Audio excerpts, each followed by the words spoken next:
आइए गया टिकारी अरवल जहानाबाद मंगराहाट नवादा चेरकी बाजार गुड़ारू जे एहो भैया गोह चलवा हो। हट हट हट।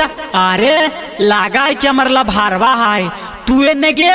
अरे तू गाड़ी चलावे लगली। और यहाँ के पत्थर मारे तोरे चलते तो टेम्पू चलावे लगा लिया।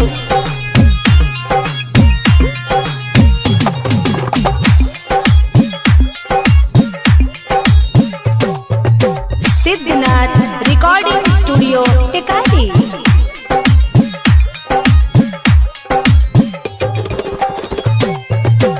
जहिया से गेलही ससुर अरिया के छाउड़ी, जहिया से गेलही ससुर अरिया के छाउड़ी, चलावे लागलियौ टेम्पू गड़िया के छाउड़ी, से बेच दिलियौ मैया के सीकरिया के छाउड़ी, चलावे लागलियौ टोटो गड़िया के छाउड़ी, से बेच दिलियौ मैया के सीकरिया के छाउड़ी। गड़िया पे बैठे तो हम भाड़ा उड़ा नहीं देब। आगे तू हमार पुराना लाभर आई तोरा से भाड़ा उड़ा नहीं लेबो।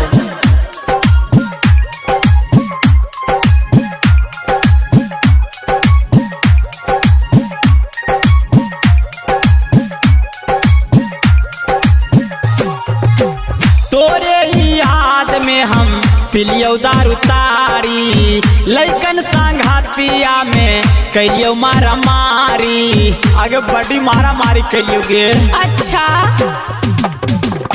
तोरे याद में हम पिलियो दारू तारी, लइकन संघातिया में कहियो मारा मारी, तोरे चलते छोड़ दिलियो नौकरिया के छाउड़ी, तोरे चलते छोड़ दिलियो नौकरिया के छाउड़ी, चलावे लागलियो टेम्पू गड़िया के छाउड़ी, से बेच दिलियो मैया के सीकरिया के छाउड़ी, चलावे लागलियो टोटो गड़िया के छाउड़ी।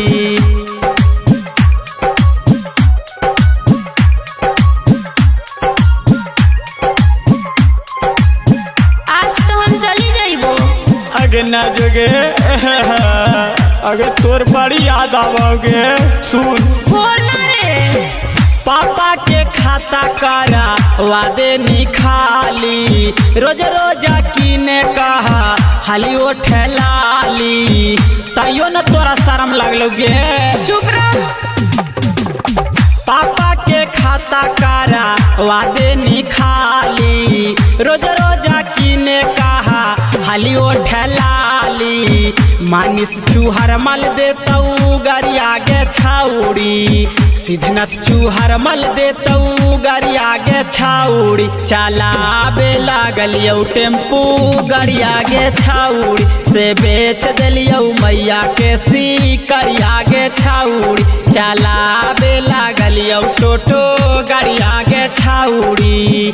जहिया से गेलही ससुर अरिया के छाउड़ी, जहिया से गेलही ससुर अरिया के छाउड़ी, चलावे लागलियौ टेम्पू गड़िया के छाउड़ी, से बेच दिलियौ मैया के सीकरिया के छाउड़ी।